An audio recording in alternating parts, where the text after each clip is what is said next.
안녕하세요. 루시드의 모든 것입니다.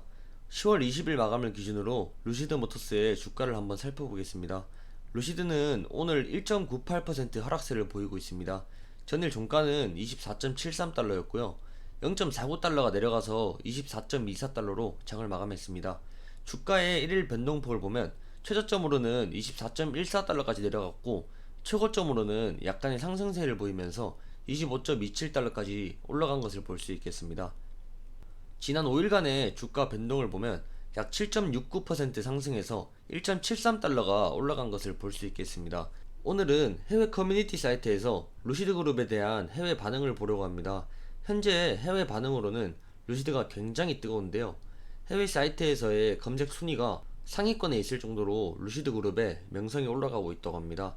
그리고 10월 말에 있을 차량 딜리버리에 대해서도 반응이 매우 뜨거운데요.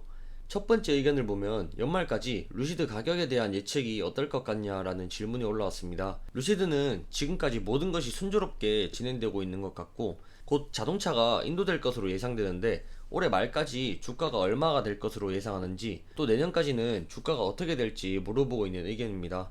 답글을 보면 대체적으로 공통된 의견이 많은데요. 거의 대부분의 의견이 지금 현재 주가보다는 더 높다는 의견이었습니다.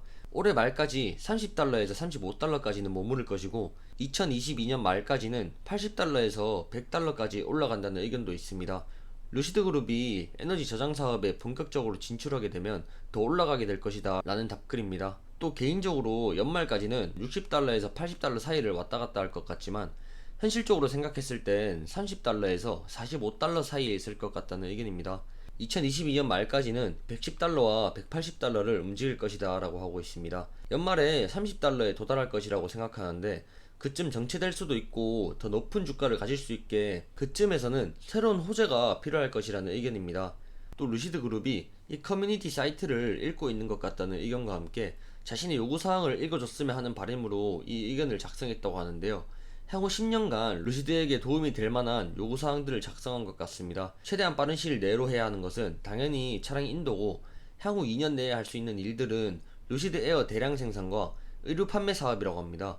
5년 내로 할 수 있는 일은 소형 SUV 생산과 함께 소형 세단도 만들고 에너지 저장 사업인 ESS 사업을 통해서 가정용 및 산업용 어플리케이션 배터리 기술을 활용하는 것입니다.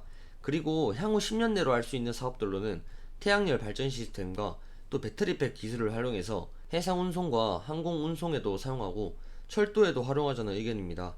루시드의 CEO 피터 롤린스는 루시드가 10월 말에 차량 인도를 시작할 것이라고 얘기했었습니다. 현재로서는 13,000대 이상의 차량이 예약되어 있고 이번 연도까지는 577대의 차량을 인도할 계획이라고 얘기했었는데요. 13,000대에 577대면 예약자의 약 4%가 차량 인도를 받는 것입니다. 다음 주에는 첫 배송이 될 가능성이 유력한데 대부분의 사람들이 10월 29일에 첫 배송이 가능할 것으로 보고 있습니다. 바로 다음 주 금요일인데요. 아마 이번 주 금요일부터나 다음 주 월요일부터는 주가가 급등할 가능성이 굉장히 높을 것으로 보입니다. 사실상 전기차는 대량 생산이 되기만 하면 성공한 것으로 볼 수 있습니다. 대부분의 전기차 스타트업들은 양산이 되기 전에 실패하거나 양산이 되어도 대량 생산으로 이어지지 않아서 적자가 나서 실패하는 경우가 대부분입니다. 루시드는 사실 사우디아라비아의 적극적인 거금 투자를 받고 있어서 실패할 가능성은 거의 없다고 보고요. 기술적인 면에서도 최고라서 대량 생산이 되기 시작하면 문제도 없을 것 같습니다. 현재 루시드는 세계에서 가장 큰 배터리 저장 시스템을 구축하는 계약을 따낼 수 있는 기회를 가지고 있다는 것에 대해서 뉴스 기사가 굉장히 뜨거운데요. 루시드 그룹은 에너지 저장 장치로 전기차 폐배터리의 재사용을 모색했었고 지난달에는 고급 배터리 저장 시스템에서 전기차에 소모된 배터리를 활용하자는 전반적인 계획을 강조하기도 했습니다. 루시드 그룹의 수석 엔지니어인 에릭 바흐는 이미 회사 실험실에 프로토타입 배터리 저장 시스템을 구축해놨다고 말하기도 했습니다. 루시드 그룹은 궁극적으로는 이 에너지 저장 사업이 EV 판매를 능가할 것으로 기대하고 있기도 한데요.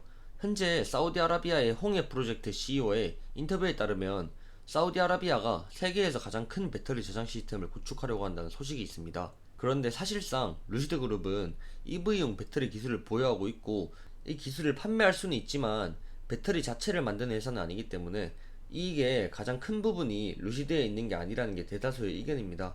또 이러한 대규모 프로젝트의 경우에는 비싼 고급 기술이 필요하지도 않기 때문에 굳이 루시드의 기술을 사용할 필요도 없을 것이라는 의견입니다. 커뮤니티에서는 현재 루시드 에어 차량이 곳곳에서 발견된다는 소식이 최근 들어 굉장히 많습니다. 집 앞에 차량이 주차되어 있는 걸 발견했다는 글도 있었습니다. 답글에서는 첫 번째 구매 고객일 수도 있고 단순 시승일 수도 있는데, 루시드 그룹이 절대 발표도 없이 차량 인도를 하지 않을 것이기 때문에 시승일 가능성이 높다고 얘기하고도 있습니다. 한편으로 테슬라는 전 세계적인 반도체 칩 공급난을 뚫고 3분기에 사상 최대 실적을 달성한 것으로 기사가 나오고 있습니다. 테슬라는 오늘 3분기 실적을 발표했는데요. 순이익은 약 1조 9천억 원으로 작년과 비교했을 때 약 5배 높은 것을 볼 수 있습니다. 테슬라 분기 수익이 10억 달러를 넘는 것은 올해 2분기에 이어서 두 번째인데요. 이 실적은 모두의 예상을 뛰어넘었다고 볼 수 있겠습니다. 북미나 중국 시장에서의 전기차 판매가 늘면서 사상 최대 순이익을 올린 것으로 분석하고 있습니다. 이상으로 루시드에 대한 짧은 영상 함께 보고 영상 마치도록 하겠습니다. 루시드의 소식은 24시간 감시 중이며 계속 업데이트 됩니다. 루시드의 모든 것이었습니다. 좋아요 구독 부탁드리겠습니다. 감사합니다.